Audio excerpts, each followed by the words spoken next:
começar por agradecer o convite para aqui estar e para falar de um tema tão relevante como é a justiça portuguesa e os problemas da corrupção.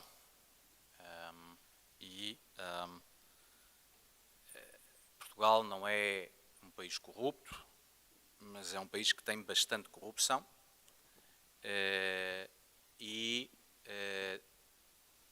não é verdade que 1 em cada 2 portugueses seja arguido por corrupção, como a célebre frase da ex-deputada do PSD, mas é verdade que começa a ser um pouco assustador a percentagem de arguidos de corrupção ao nível político. Segundo números publicados na comunicação social, havia, no verão deste ano, 19 deputados constituídos arguidos por corrupção. E isso, de facto, é um número razoavelmente preocupante. Eu, antes de falar sobre o combate à corrupção e porque é que eu acho que nós, de facto, estamos a empatar tempo e tem havido alguma incapacidade dos partidos políticos de se entenderem sobre este problema, queria começar pelo horizonte mais alargado e o problema da justiça portuguesa. Nós vivemos um tempo, talvez não seja ainda muito claro, porque as tendências levam o seu tempo a revelar-se, em que o discurso político sobre a justiça mudou em Portugal. Até por volta de 2000, 2001, a grande discussão é se havia ou não havia crise da justiça. E havia muitas pessoas que insistiam que não havia crise da justiça em Portugal. O professor António Barreto editou um livro em 2000 chamado Crise da Justiça, ponto de interrogação, em que vários autores desse livro insistem que não há nenhuma crise da justiça em Portugal. A justiça portuguesa, em geral, é de excelente qualidade no contexto europeu. De 2001 até há pouco tempo, há um consenso político de que a justiça é um problema à competitividade portuguesa, é um problema para as empresas, é um problema para a cidadania e precisamos de fazer alguma coisa. E desde há algum tempo a esta parte, entramos numa terceira fase. E a fase é um pouco preocupante, porque enquanto as percepções continuam a ser bastante negativas, é verdade que a credibilidade da justiça medida pelo Eurobarómetro subiu ligeiramente a partir de 2015, também é verdade que esses números continuam a ser cerca de metade daquilo que é os números da União Europeia, e o último inquérito do INE às empresas, também deste verão, antes do verão, revelava que a justiça, na opinião dos inquiridos, dos empresários, é agora uma das 2 maiores razões de perda de competitividade, ao lado do sistema fiscal, e tendo ultrapassado a legislação laboral, que no inquérito há 4 anos aparecia ao lado da legislação fiscal como as 2 maiores preocupações dos empresários. Ou seja, a sociedade está preocupada com a justiça e as empresas continuam a dizer que a justiça não funciona. O que é que nós temos do outro lado? Temos os partidos políticos que descobriram que a justiça funciona. O atual governo termina o mandato a dizer que estão feitas as reformas da justiça, mas o curiosamente é que o anterior governo também terminou o mandato a dizer que estavam feitas as reformas da justiça. Portanto, nós já temos 2 governos de cores diferentes que dizem que as reformas da justiça estão feitas, que os resultados vão aparecer em breve, que não há mais reformas para fazer. Aliás, o programa do célebre governo, do 20º governo, para a justiça, era monitorizar as reformas que tinham sido feitas pelo governo anterior, porque já não havia mais reformas para fazer. E este governo, evidentemente, fez algumas reversões logo em 2016, 2017, e desde aí assumiu o papel de que está tudo feito. Infelizmente, não são só os governos portugueses. O Outlook do FMI de 2018, de setembro de 2018, com base num documento emitido pelos 2 assessores da anterior ministra Teixeira da Cruz, dizem que Portugal tem neste momento uma das 3 melhores justiças da Europa e que em matérias económicas bate mesmo a Finlândia. Tem os tribunais melhores da Europa à frente da Finlândia. Portanto, há evidentemente uma enorme distância entre aquilo que é a percepção da sociedade e das empresas e aquilo que é o discurso oficial do regime. Penso que vamos a caminho de um enorme problema, porque das duas uma, ou as empresas andam todas enganadas, ou o regime decidiu que a justiça agora está bem e que já não é preciso fazer mais nada. E tanto é assim que ainda não nos foi explicado, ninguém explica, como é que o pacote de 85 medidas dos operadores judiciários emitida em janeiro, nenhum partido, do CDS ao Bloco, apanhou essas medidas para fazer seja o que for. Portanto, andámos 15 anos a dizer que não se faziam reformas porque operadores judiciários são péssimos e não deixam mudar nada, porque só têm agendas corporativas, e quando os operadores judiciários, dos juízes, magistrados do Ministério Público, advogados, oficiais de justiça, fazem um pacto de 85 medidas, que podemos depois discutir uma ou duas se estamos de acordo ou não estamos de acordo. Eu, por exemplo, de facto, há muitos anos que sou um fã da eliminação da jurisdição administrativa e da extinção do STA e do Conselho Superior dos Tribunais Administrativos e Fiscais, que é uma das medidas contempladas nesse pacto, outras pessoas não o serão, mas o facto é que são 85 medidas e não temos todos gostar das 85 medidas.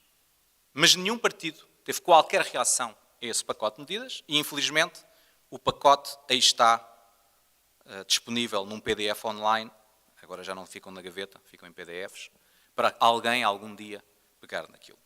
Penso que isso confirma que estão esgotadas as agendas das pequenas medidas e chegamos ao ponto em que, de facto, o poder político não tem capacidade para fazer a reforma da justiça. Ao ponto de agora dizer que não é preciso fazer reforma porque ela já está feita. E isso radica também naquilo que é a questão fundamental que eu queria falar, que é a corrupção. Porque o combate à corrupção é evidente que exige uma agenda de combate à corrupção. E essa agenda não é a agenda do populismo judiciário, onde eu temo que vamos acabar, porque evidentemente, se as reformas estão feitas e o regime não dá resposta ao problema, a agenda que se segue é a agenda do populismo judiciário, de alguém que se levanta e diz, eu ponho-os todos na cadeia e acabo com o problema. Antes de chegarmos lá, era interessante que os partidos pensassem como é que se resolvem as coisas antes de pisar o risco. E sobre isso, eu queria dizer talvez 3 ou 4 coisas. A primeira é que houve toda uma excitação, principalmente, e como estamos aqui entre o CDS em casa a falar, houve toda uma excitação à direita com a recondução e não recondução da Procuradora-Geral da República. No entanto, a doutora Joana Marques Vidal deu uma entrevista a semana passada em que disse algo muito claro, que aliás era o título no jornal que publicou a entrevista. Não há estratégia nacional de combate à corrupção. Nenhum partido piscou os olhos. Nenhum partido comentou. Não há estratégia nacional de combate à corrupção. Diz quem esteve 6 anos à frente do Ministério Público no final do seu mandato. Nenhum partido se sentiu tocado com isso, nenhum partido se sentiu preocupado com isso. E, portanto, a minha primeira questão é, talvez isso seja sintomático do problema geral. Não há estratégia nacional e não parece haver interesse em que haja estratégia nacional. E não havendo interesse em haver estratégia nacional, não se percebe muito bem como é que se acham que vão resolver os problemas. A segunda questão é, a história do combate à corrupção em Portugal não é propriamente uma história sem eventos. Em 2010, a Assembleia da República aprovou praticamente por unanimidade, com exceção de deputados mais à esquerda que se abstiveram, mas aprovou, portanto, por consenso dos 3 partidos estruturantes do regime, o PS, o PSD e o CDS, o pacote de combate à corrupção de 100 medidas. Até hoje, ninguém foi avaliar esse pacote, não se sabe onde está esse pacote, e entre as muitas medidas que lá estão até a criação de instituições de duvidosa eficácia e que ainda ninguém se lembrou de perguntar onde estão, porque é que existem e porque é que o contribuinte tem que as pagar. Porque essas próprias instituições, uma delas, supostamente deveria fazer a avaliação de impacto dessas medidas. A única coisa que a instituição faz, no seu website para o público, é todos os anos publicar o resumo da legislação que o Parlamento e o Governo fizeram correspondendo a essas 100 medidas. Se a legislação é aplicável ou não, ninguém sabe, ninguém conversa. Depois disso, durante a legislatura da Troika, foram aprovadas outros vários mini-pacotes, incluindo um maior em 2015, que somam cerca de outras 50 medidas de combate à corrupção.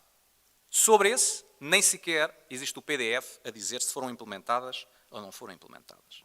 Portanto, nos últimos 8 anos, já levamos 150 medidas de combate à corrupção e a criação de várias instituições de acompanhamento.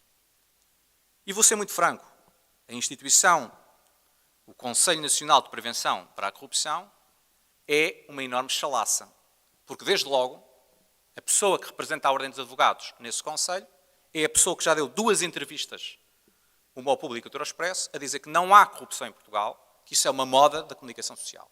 Sinceramente, não percebo como é que a pessoa que representa a Ordem dos Advogados no Conselho de Prevenção para a Corrupção, ela própria diz que não há problema nenhum e que não há moda. E, aliás, como todos sabem, é um advogado bastante conhecido da nossa praça que defende vários arguidos em casos de corrupção. Mas tudo isso é possível em Portugal e não parece preocupar ninguém, e por isso passamos para a terceira observação, que é: apesar de haver 150 medidas no combate à corrupção e de instituições criadas para a prevenção e combate à corrupção, não se conhece nenhuma reforma do Ministério Público. Recordemos que em 2017, em dezembro de 2007, foi aprovada a 13ª versão do Estatuto do Ministério Público. 13 versões desde 1986.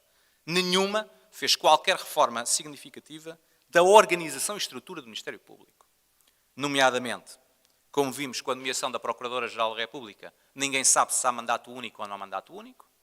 Ninguém percebe como é que é feita a escolha de nomeação. Sabemos, por exemplo, que em 2012 a doutora Joana Marques Vidal foi a terceira escolha, porque o professor Cavaco Silva, na sua autobiografia, diz que foi a terceira escolha. Portanto, nem sabemos que outros nomes é que foram discutidos entre o Presidente da República e o Governo de então. Não há nenhuma transparência na escolha dos nomes, como também observámos quando foi dito que a nova Procuradora era a doutora Lucília Gago. Nenhum dos partidos, nem a comunicação social, sabia quem era a doutora Lucília Gago. Ninguém sabia. Portanto, era uma senhora, que era Procuradora. O que significa que não há informação. O próprio Presidente da República, comentando a nomeação da doutora Lucília Gago, dizia: parece que andou lá na Faculdade de Direito, não sei se foi minha aluna.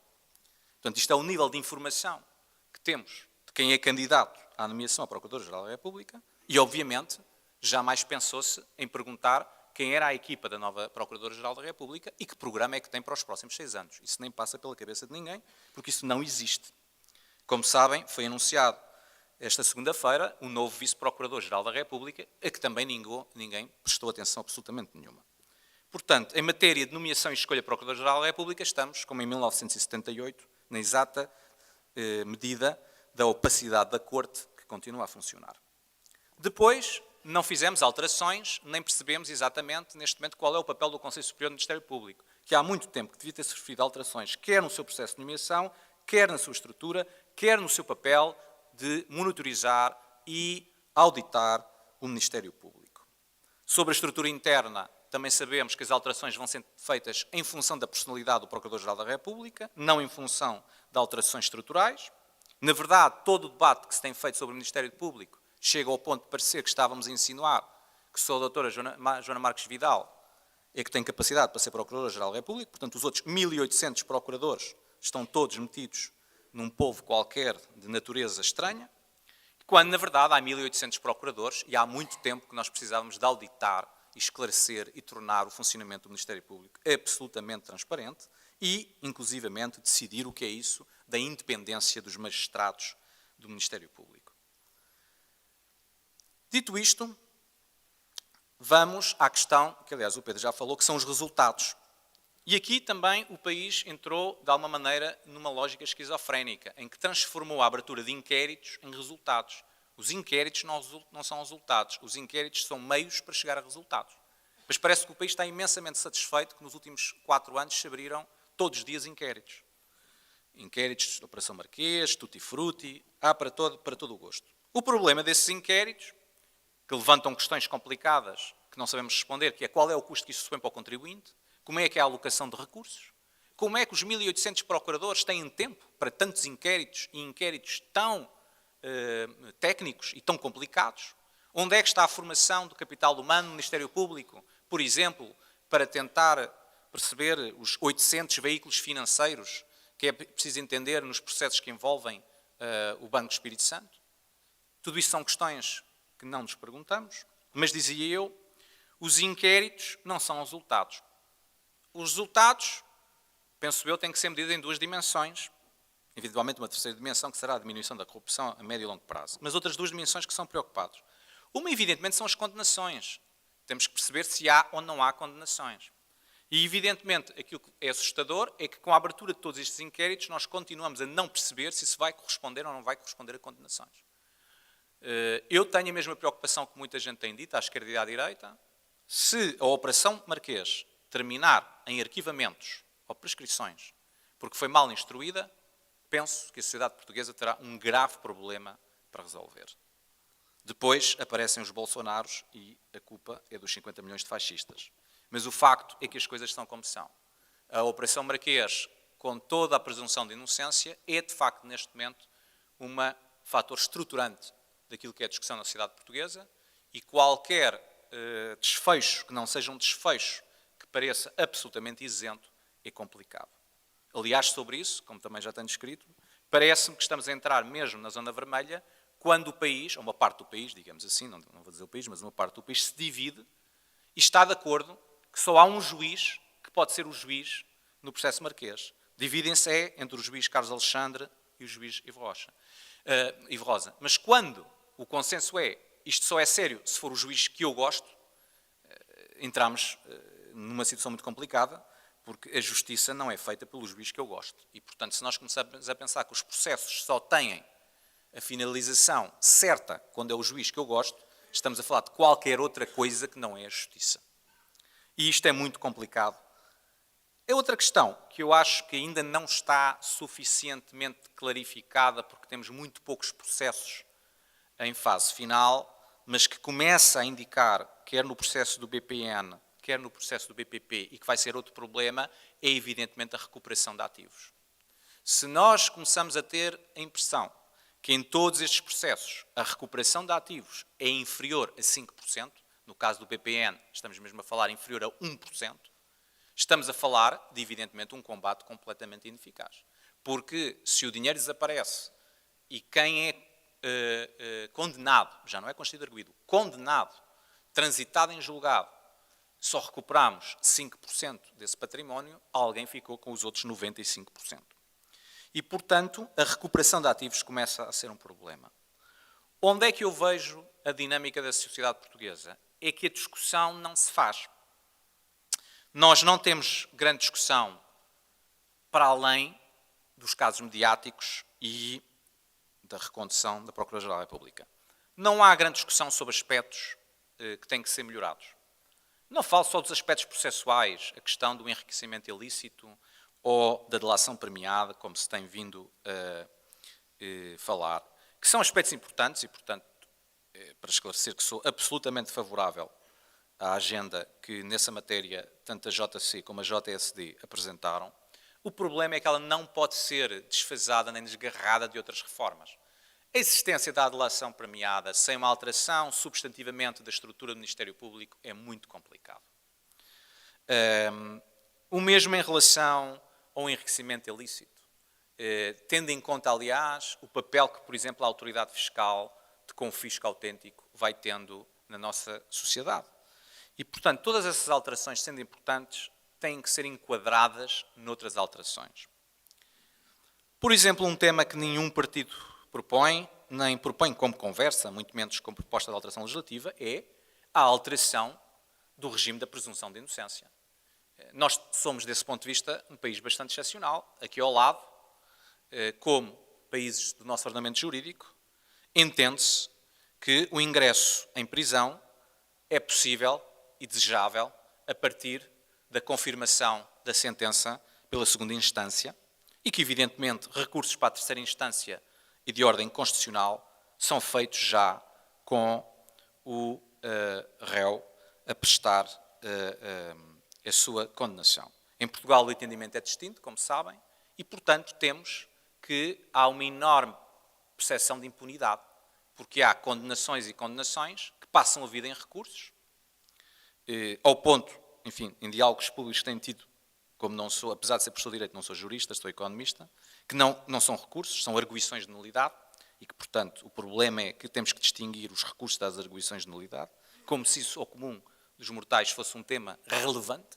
O facto é que são recursos em linguagem familiar, em sentido de linguagem familiar, e o que nós observamos, no caso mais emblemático, não sendo eu jurista, mas tendo muitos amigos juristas, que também não me conseguem explicar, por exemplo, como é que o Dr. Armando Vara continua a não ingressar em prisão e, até onde eu percebo, depois do recurso para o plenário, que provavelmente irá perder, desce para a execução de pena e depois vai recorrer da execução de pena com o argumento que já prescreveu. E, portanto, nós andamos neste ciclo infernal que, por mais que se culpe o Correio da Manhã e as notícias do Correio da Manhã, o facto é que é sintomático do estado do país. Uma outra questão que também ninguém levanta é fazer o que fizeram os espanhóis e outros países, que é criar tribunais especializados. Não há razão nenhuma para não termos uma audiência nacional com afuramentos que permite a corrupção no exercício de funções públicas, ter um tribunal especializado, rápido, para resolver a situação e os processos, em vez de levarem 10 e 15 anos, passarem a levar 2 ou 3 anos, como seria de esperar. Também o regime de recuperação de ativos. Não é claro se a responsabilidade é dos tribunais, se é do legislador, se é do Ministério Público. Temos ouvido várias versões sobre a quem compete a responsabilidade. O Dr. Saragossa Damasio, há pouco tempo, insistia que, de facto, é a própria legislação que não permite, quer ao Ministério Público, quer aos tribunais, garantir a recuperação de ativos. E se assim é, há muito tempo que a legislação devia ter sido alterada. Dito isto, e para termino, dizer que, como dizia o Pedro na introdução, a corrupção não é um fenómeno novo. Mas eu vou mais longe do que ele foi. O problema é que o poder corrompe. Todos os regimes longos, naturalmente, tendem a ser regimes corruptos. Isso é uma evidência da nossa história e é uma evidência da comparação com outros países. E, portanto, a discussão sobre se vamos ou não vamos eliminar a corrupção é uma discussão que até a certo ponto não faz sentido. Os regimes tendem naturalmente para a corrupção porque o poder corrompe. O desafio que nós temos pela frente é a regeneração do regime.